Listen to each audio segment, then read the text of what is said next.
Didik TV KPM. Okey, perbincangan kita makin menarik, Aiman, ya. Okey, jadi kita akan bincang tentang pengajian hadis. Okey, jadi murid-murid fokus. Okey, seperti juga dengan pengajian Al-Quran tadi, pengajian hadis ini ada benda-benda yang murid kena kuasai. Ya. Itu asas, itu basic. Merujuk kepada bentuk-bentuk yang trending lah, soalan-soalan yang biasa keluar mengikut format peperiksaan. Yang pertama, istilah. Sama juga macam bahagian Al-Quran, mereka juga kena menguasai istilah atau pengertian. Contoh, sehat apa dia? Masa lapang. Okey, itu antara, tapi tak banyak. Sama juga macam pengajian Al-Quran tadi, tak semua tajuk. Tajuk pengajian hadis ini 4 tingkatan 4 dan 4 tingkatan 5. Jadi tak banyak. Okey, jadi mereka berpulang untuk menguasai istilah. Istilah tu sangat penting. Yang kedua, kefahaman makna untuk mengeluarkan intisari. Jadi maksud hadis pun pendek, Aiman. Okay, contoh hadis yang saya boleh tengok kalau tingkatan 4, mungkin hadis yang familiar. Okay, hadis Rasulullah SAW, ni'matani maghbunun fi ma katsirun minan nas as-sihhatu wal faraghu, sangat pendek. Okay, dan Aiman pun mungkin bersetuju bahawa ketiga tingkatan 5 ini kita menghafal hadis, itulah yang kita akan ingat sampai bila-bila. Okey, pendek pula tu kan. Jadi itu tanda kita cintakan kepada Rasulullah SAW. Okey, tahu maksud hadis, insya-Allah kita boleh jawab intisari. Sama juga macam pengajian Al-Quran. Tahu maksud ayat, kita akan boleh jawab intisari. Okey. Ya, Ustaz. Yang kedua ialah macam tadi juga faktor, kesan, okey, dan juga kepentingan, usaha dan tindakan. Ini kesemua benda-benda yang penting. Sangat penting. Sebab yang saya sebut tadi, kepentingan, usaha dan tindakan ni, mana-mana tajuk dia ada isu ini. Apakah kepentingan kita mempelajari suatu perkara itu? Dan apa usaha dan tindakan yang boleh kita jadikan amalan dalam kehidupan? Tajuk yang kita sebut tadi sangat relevan. Okey, ini respon yang dalam bentuk terbuka, ya, ataupun respon yang berbentuk KBKK ataupun jawapan lain yang munasabah diterima. Okey. Sebagai contoh, okey. Ini sebagai contoh, saya ambil kelebihan menuntut ilmu. Okey. Hadis ini kalau tidak silap saya tingkatan 4 rasanya. Okey. Kalau tidak saya, okey. Iaitu kelebihan menuntut ilmu. Okey, pertama dia ada sebut intisari. Intisari benda yang sangat penting kita ambil daripada maksud. Okey. Kemudian mungkin akan tanya dalil kewajipan menuntut ilmu. Okey, dalil kewajipan menuntut ilmu kita kena letak kat sini. Okey, kita boleh kuasai, dan juga kelebihan menuntut ilmu, kat sini ada kelebihan yang merujuk kepada hadis, teks hadis. Man salaka tariqa yabtaghi fihi ilma sahalallahu tariqan ilal jannah. Itu contohnya. Allah Taala mudahkan jalan ke syurga. Okey. Apa lagi? Fa innal malaikatu la tad'u ajnihataha, kan dia mengembangkan sayapnya, maknanya dia keredaan Allah. Malaikat bersama orang yang menuntut ilmu. Jadi kita kena ikut seperti dalam teks hadis ataupun matan hadis tersebut. Lepas tu kategori ini yang saya sebut contoh kan, dalam kelebihan menuntut ilmu ni dia ada satu takrif, iaitu ilmu fardu ain dan juga ilmu fardu kifayah. Mungkin dia akan ditanya, apa dia ilmu fardu ain? Kan benda yang simple tapi ramai pelajar tak tahu. Okey, itu satu contohlah. Okey.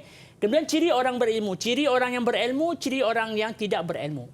Ini dari sudut teks dalam buku teks begini, tapi boleh tak kita tulis menggunakan jawapan kita sendiri? Boleh sekiranya relevan. Okey.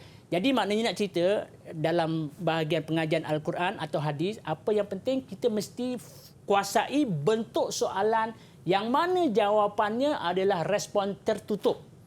Tertutup tu contohnya asbabun nuzul, intisari ayat, mungkin dalil. Maknanya jawapan tidak boleh diambil melainkan dalam buku teks. Tetapi ada satu lagi jawapan, respon terbuka, yang ini jawapan lain yang munasabah, yang relevan boleh. Contoh mungkin ciri, mungkin kepentingan. Okey. Jadi ini semua boleh membantu kita untuk kita jawab dengan baik. Jadi maknanya kalau kita tengok contoh soalan, ya, Aiman, ya, ini contoh yang dipunya dalam bentuk bagaimana kita nak menggarap nota ini untuk kita menjawab soalan yang seterusnya. Ini satu contoh. Ini satu contoh soalan yang kita boleh tengok kat sini. Okey. Soalannya simple saja, mudah saja, tapi kadang-kadang pelajar dia tak nak jawab. Ingat ya, pelajar kena cuba jawab. Okay? Murid kena cuba jawab. Sebab bila murid cuba jawab, mungkin jawapan salah, mungkin betul. Kalau betul, alhamdulillah. Tapi kalau dia tak jawab, confirm dia tak dapat markah. Jadi cuba jawab. Jangan biarkan kosong. Okay, cuba jawab sebaiknya. Okay, contoh kan. Uraikan satu perbezaan antara orang yang berilmu dengan orang yang tidak berilmu. Mungkin kita dapat gambarkan orang berilmu tu macam mana. Orang yang tidak berilmu tu macam mana. Apa perbezaan dia? Ini respon terbuka, Ustaz? Ini respon terbuka. Okey, terbuka saya cuba, maknanya jawapan yang munasabah, relevan diterima. Cuba jawab, Aiman. Murid di rumah juga boleh jawab ya. Orang yang berilmu akan mudah mendapat petunjuk daripada Allah Subhanahu Wa Taala. Betul, Ustaz, jawapan tu? Dia kena ada perbezaan tu. Perbezaan. Orang berilmu dengan tidak berilmu. Orang jawapan begini seeloknya buat dalam bentuk kotak. Kotak. Maknanya sini berilmu, tidak berilmu. Tapi kalau murid menjawab dalam bentuk esei, ada perkataan manakala pun diterima juga. Maknanya kena ada jawapan untuk orang yang tidak berilmu pula. Orang berilmu mendapat hidayah, manakala orang tidak berilmu akan hidup dalam keadaan yang gelap. Betul, Ustaz? Betul, alhamdulillah. Tengok jawapan sama tak? Macam kasap je, Aiman. Betul, Ustaz. Ini kan. Jawapannya orang yang berilmu akan sentiasa mendapat petunjuk. Ini tadi paling simple lah. Ataupun kalau kita tengok sekarang, orang berilmu akan mendapat penghargaan daripada manusia, pengiktirafan. Kalau orang berilmu kan orang sanjung. Tapi orang yang tidak berilmu bukan disisih, tetapi maknanya ialah itu situasi dia kan.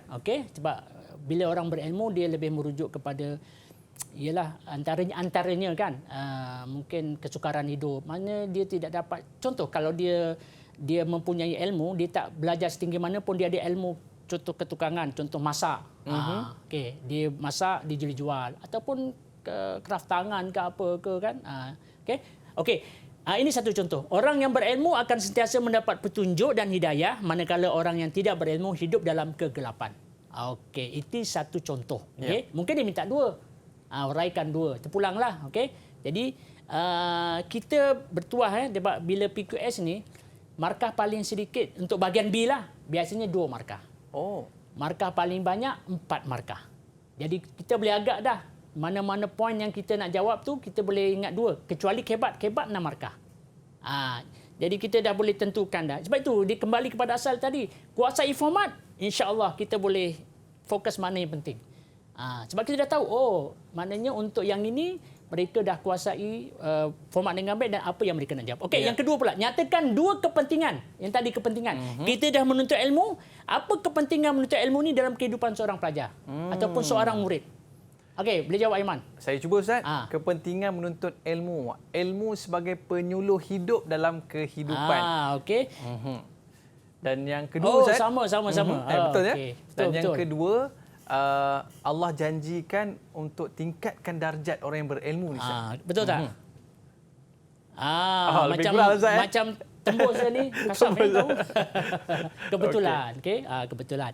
Jadi ini antaranya pelajar dapat ambil kat sini ilmu sebagai penyuluh kehidupan. Sebab itu penting ilmu. Penting. Dan juga satu kepentingan lagi, Allah akan tinggikan darjat. Darjat kepada orang yang berilmu.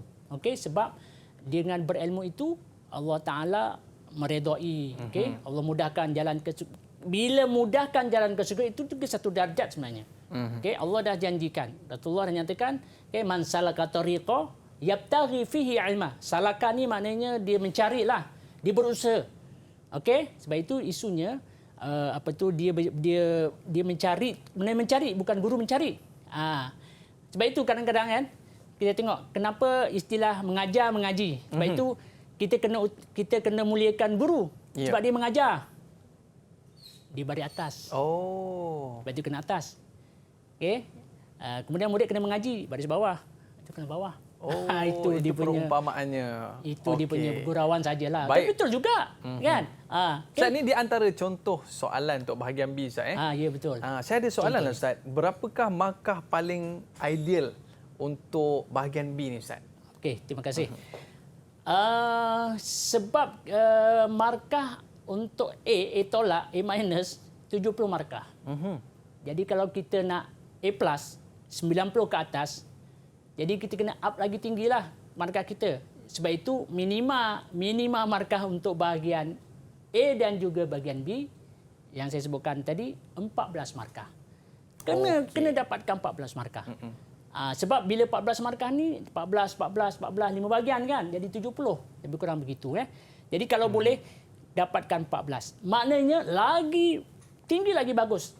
Untuk pengajian Al-Quran dia dapat 18. Pengajian hadis dia dapat 18. Itu satu yang baik itu sebenarnya. Sebab mungkin untuk soalan 3 dia tak dapat 14. Ya. Jadi top up, menop up antara satu sama lain. Itu kalau kita buat analoginya begitulah. Okay, sebab bukan sahaja letak 14, dia ada dia punya kerelevanannya untuk markah tersebut. Untuk dapat markah tersebut. Ya, Baik Ustaz. Saya suka respon terbuka sebab kita boleh keluarkan idea-idea gitu Ustaz. Betul. Mungkin Ustaz boleh cerita sikit untuk pengajaran hadis. Penting tak Ustaz untuk kita kuasai? Okey. Pengajaran hadis untuk ilmu sangat penting. Okay, sangat penting kita kena kuasai dan mungkin juga dia boleh keluar dalam soalan. Jadi pengajaran dia adalah apa yang kita dapat. Tapi antara kesilapan murid dia tak dapat membezakan bagaimana nak menulis intisari dengan pengajaran. Okey. Pengajaran kalau nak mudah dia mesti senang cerita ayat penyata lah. Allah menjelaskan bahawa itu intisari. Kalau pengajaran kita boleh tulis dalam bentuk aplikasi. Umat Islam hendaklah para murid ataupun masyarakat mestilah dibentuk aplikasi kerana bagaimana kita nak menjayakan ataupun membuat apa yang kita pelajari itu dalam kehidupan seharian. Jadi benda ini perlukan kefahaman yang jelas. Okay?